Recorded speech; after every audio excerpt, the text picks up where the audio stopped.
Hi everyone. Today, we're talking about the flatness of pressure, sensitive adhesive materials, and how to avoid common issues during processing and use. In production or installation, flatness issues can cause problems such as printhead strikes in digital printing, misalignment in screen printing, and uneven application surfaces.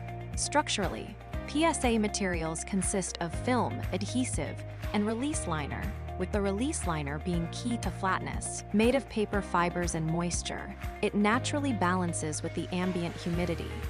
When ambient humidity is higher, the fibers absorb moisture and expand, causing curling. When humidity is lower, they lose moisture and shrink, with temperature changes accelerating these effects.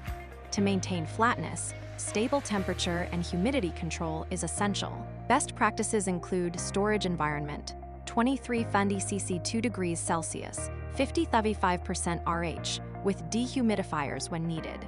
Keep sealed, reseal unused material to avoid moisture absorption.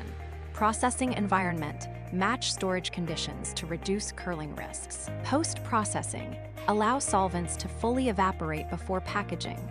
By following these steps, you can improve processing efficiency, ensure product appearance and performance, and meet the high-quality demands of global B2B markets. For more material application and processing tips, follow us for more insights.